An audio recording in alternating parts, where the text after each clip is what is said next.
اعوذ باللہ من الشیطان الرجیم بسم اللہ الرحمن الرحیم الصلاۃ والسلام علیکہ یا سیدی یا رسول اللہ الصلاۃ والسلام علیکہ یا سیدی یا حبیب اللہ۔ کروڑوں درود و سلام میرے پیارے کریم آقا صلی اللہ علیہ وسلم پر۔ بابا جی مدنی صاحب سے میری پہلی ملاقات کیسے ہوئی یہ میں بتاتا ہوں آپ کو۔ میرے وہ بڑے پیارے محسن ہیں، میں ان کا احسان ساری زندگی نہیں بھول سکتا کہ ایسے شخصیت سے انہوں نے ملاقات کروا دی کہ شاید میرے تصور میں بھی نہیں تھا۔ انہوں نے بتایا کہ ایک بابا جی ہیں، مدنی سندھی ان کا نام ہے، تو آپ نا ان کو ضرور ملیے گا جب اللہ پاک آپ کو بلائے۔ تو اللہ پاک نے بلا لیا مدینہ پاک میں، تو میں بابا جی کو ڈھونڈنے کے لیے نکل پڑا۔ ان کی دکان تھی، ملازم ہے وہ دکان میں نا، الیکٹرانکس کی دکان ہے، وہاں ملازم ہے، 526 نمبر دکان تھی۔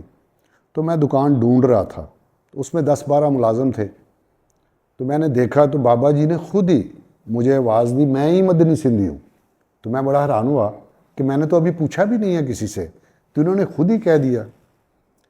تو سلام دعا ہوئی تو بابا جی پوچھنے لگے، بھائی کیا پینا ہے آپ نے، گرم پئیں گے یا ٹھنڈا پئیں گے؟ تو میں الحمدللہ کھانا کھایا تھا، چائے پی، بوتل وغیرہ سب پی کے آ رہا تھا، زور سے پہلے کا ٹائم تھا۔ تو میں نے بابا جی کو کہا، نہیں بابا جی اللہ پاک آپ کو سلامت رکھے، بہت زیادہ دے، لیکن الحمدللہ میرا پیٹ فل ہے۔ بابا جی نے پھر دوبارہ پوچھا وہی بات، میں نے پھر اسی طرح انکار کر دیا۔ بابا جی نے تیسری مرتبہ پھر وہی بات کی تو میں نے تیسری مرتبہ پھر انکار کر دیا۔ اب بابا جی تھوڑا سا مسکرائے اور مجھے کہنے لگے، بھائی میری ایک بات نا پلے باندھ لینا، میں 2 باتیں آپ کو بتانے لگا ہوں مدینہ پاک میں، ان کو پلے باندھ لینا، ان کو بھولنا نہ۔ تو میں نے کہا جی بابا جی حکم کریں۔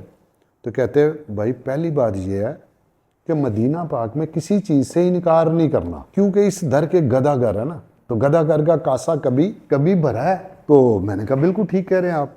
دوسری بات یہ ہے کہ مدینہ پاک کی کسی چیز میں آپ نے نقص نہیں نکالنا۔ میں نے کہا ٹھیک ہے بابا جی۔ کہتے یہ 2 باتوں کو پلے باندھ لو۔ میں نے کہا جی بابا جی آپ کا حکم۔ اب پوچھنے لگے بابا جی اب بتاؤ کہ کیا پینا ہے، گرم پینا ہے یا ٹھنڈا پینا ہے؟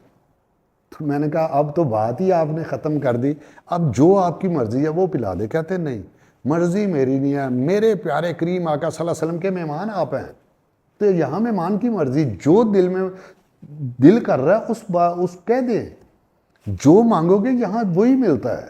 یہ وہ در ہے جہاں سے کوئی خالی نہیں جاتا، جو مانگو گے وہی ملتا ہے۔ بتاؤ اب کیا پینا ہے؟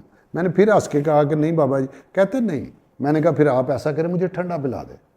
بابا جی نے فوری لڑکے کو بھیجا، ٹھنڈا پلایا۔ اس کے بعد تھوڑی دیر بعد کہتے چائے بھی لے کے آئے، چائے بڑی مزے کی ہے۔ میں کہا مدینہ پاک کی تو ہر چیز ہی مزے کی ہے۔ وہ چائے بھی پی لی۔ اب بابا جی سے اجازت لینی تھی۔ بابا جی سے اجازت لی اور مسجد نبوی میں زور کا ٹائم تھا، نماز پڑھنی تھی۔ اللہ جانتا ہے نماز پڑھنے چلا گیا، اسی دن میرے ساتھ ہوا کیا کہ میں اسی دن ہی بھول گیا۔ بابا جی نے کہا 2 باتوں کو پلے باندھ لینا، میں اسی دن ہی بابا جی کی بات کو بھول گیا، اور پھر میرے ساتھ کیا ہوا میرا رب جانتا ہے کہ میں انشاءاللہ دوبارہ نیکسٹ آپ کو بتاؤں گا کہ میرے ساتھ ہوا کیا۔ میں نے پلے باندھی لیکن میں بھول گیا، اور پھر میرے ساتھ کیا ہوا الحمدللہ۔ تو پھر کسی دن انشاءاللہ بیٹھیں گے تو میں پھر آپ کو نا وہ واقعہ آگے کا انشاءاللہ ضرور سناؤں گا۔ السلام علیکم۔